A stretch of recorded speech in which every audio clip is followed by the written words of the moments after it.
And today's shout out goes out to Freeze Flare. The sword is far too short. Well, this was my first time drawing Sephiroth, but I will say this, thank you.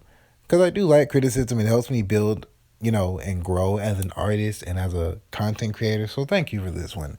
And shout out goes out to you. Now let's get on with the video. Alright, look, let's be honest. You knew what I was going to say. You saw my community tab already. You already knew what time it is. Look. Venom is and still is my favorite Spider-Man villain. There is no question about that.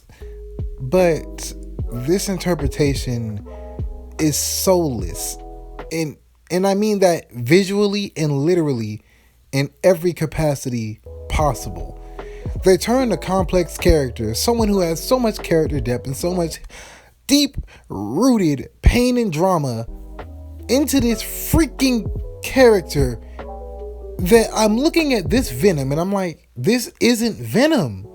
Like, Topher Grace's Venom was more Venom than this Venom. Like, seriously, you casted the right actor, someone who used to be big and bulky, like Eddie Brock in the comics, and intimidating like Venom was in the comics, and you decided to freaking make him a joke. And I feel like this was calculated. Like, even way back in 2018 when the first Venom movie came out, I was thinking to myself, he would fit perfectly in the MCU, and it's not a good thing because Venom shouldn't be the MCU guy. And then they freaking, like I told you they would do, I called it in my last Venom video. I literally called it that they would retread the same idiotic and lazy plot point that shouldn't even have been in a movie about them two fighting, breaking up, knowing that they're going to get back together. It made no sense. And to make it worse, bro, the time you spent with this Venom Eddie drama, you could have spent fleshing out Cletus and Carnage, doing Cletus and Carnage things. Like, the whole movie is centered around Venom fighting Carnage, and you barely see them interact until the end. It's like, oh wait, we forgot. These two have to meet up. And you know what makes it worse? We couldn't even get what we all wanted. A full-on adaptation of Maximum Carnage. Instead, we get this soulless adaptation, so much so that they didn't even put the freaking tarantula on Venom in the first one or the second one. And then you could give me the argument, oh, but he gets it because he interacted with Spider-Man in a symbiote. Might I point you the direction of freaking Null the symbiote god, who had the tarantula in a doper form. So, shut up. You idiot fake comic book fans, eat it. Because they did that. Anyways. And what makes it worse, spoilers by the way, if you haven't seen this movie or whatever, I don't care. Look, obviously, like I said, this was planned and calculated.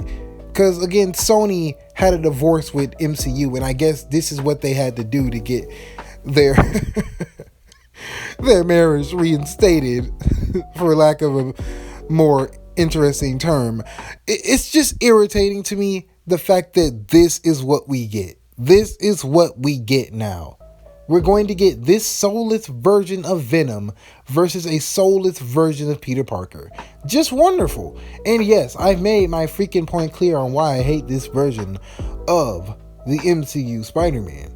And I could make another video on it to get a couple 5 views, But no, I'm not going to do that. Because I don't like talking about him. So I'm not going to bring it up anymore on my channel. If it comes up, it comes up. Obviously, I'm going to have to eat my words on that because of No Way Home. But, yeah, leave me alone. Anyways, like, I know y'all think I'm Mr. Negative, okay? I know y'all think I'm Debbie Downer. I know you think I don't like anything. But you saw my freaking Ultron video. You know I like certain things that Marvel and MCU and Sony do. I like certain things. But this isn't it. Like, the whole movie felt so held, like, bro, Venom as a character feels held back. And they even echo this in the movie We should be out there snacking on bad guys. The Lethal Protector, they had the nerve to say that, knowing that this is the most PG-13 version of Venom possible. Venom, a character who is a dark parasite suit thing, attaches himself into a more angry, violent human being and amplifies his own rage and starts... Okay, you know what? At this point, I don't know. I feel like they just want to make money. They don't want to please the fans of these characters. And then they had this soulless line where Carnage was all like, "Let there be carnage." And I'm just like, I can't even get hype with it. I mean, I ain't even lie. That's cap. Because, like, I jumped, okay? But then I sat down and realized, imagine this scene in a far better movie with a far better adaptation of Carnage. Just imagine that. Imagine it. Really. Because this felt empty.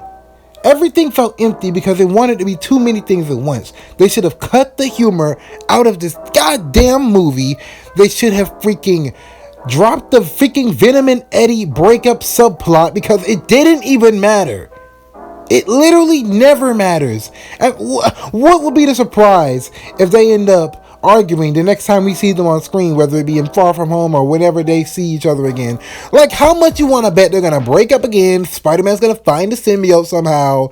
He's going to get the black suit and it's going to be so soulless, and Peter's going to be quote unquote edgy or whatever, even worse than freaking Tobey Maguire's edginess, you know? And I don't know what Sony and Marvel want anymore. Like, everything's all about jokes. They can't take each other or take their own property too serious because then they would lose that PG. Even though they're making Deadpool. We live in a post-Logan and Deadpool era of comic book movies. And they did wonderful in the box office. And still do wonderful with fans now because you're giving fans what they want. But, like, the fact that Fox gets it right of all studios and y'all can't. Like, Fox is... Bro. You know what? Marvel, I'm done. Honestly, I'm done expecting good things from you guys. You're good. Like, honestly, you already tokenized Eternals for me. You already you even tokenized Shriek. What is the obsession with race swapping everyone black? And as a black man, I feel insulted by this because I'm just like, it's only black people you keep race swapping, or at least that's the majority of people you're changing the races to. You dip more characters into chocolate than I dip cookies into milk. This is ridiculous, bro. And they really want you to be like, oh my god, it's the exact same character. There's nothing different about them. This is how they've always been. And then you know they're going to do it in the comics too. They always do that. They test it out in the comics, then they bring it to the movie, or sometimes then vice versa. And I'm just so tired of these soulless movies making these soulless adaptations of beloved characters. Like, every scene with Carnage, it felt awesome, but lame because he was so neutered.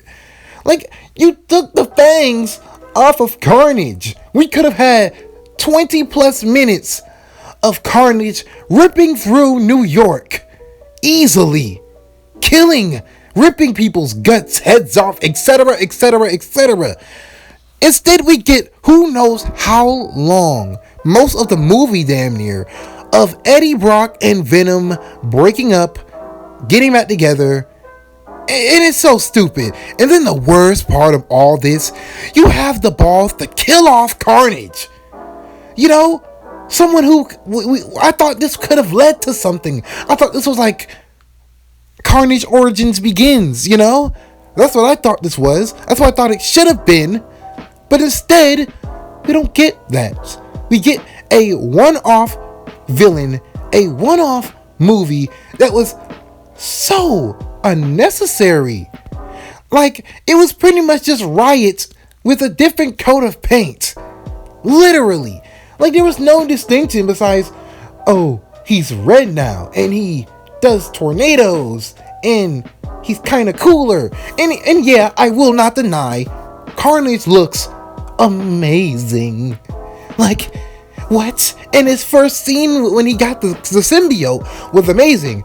But there were so many things that proved that this was so soulless. For one, Cletus, for the most part, it was in full control of his symbiote in the comics, etc. Cletus Cassidy is Carnage. He isn't Venom and Eddie. That isn't how their relationship works. They're bonded on the blood level. And like, what's the point, like, of making, like, why did you do that? Why did you literally have to do that? But you know what? Honestly, bro, at the end of the day, bro, we're going to get our soulless Spider-Man versus Venom crossover. And it's going to be so watered down and PG'd and PSA and woke. Like, how did you wake up Venom? You could have left the politics out of this one, but you had to make a bunch of references of Venom coming out the closet, and then you had to make a bunch of references with freaking Venom and Eddie being in a homoerotic relationship. Like, bro, why?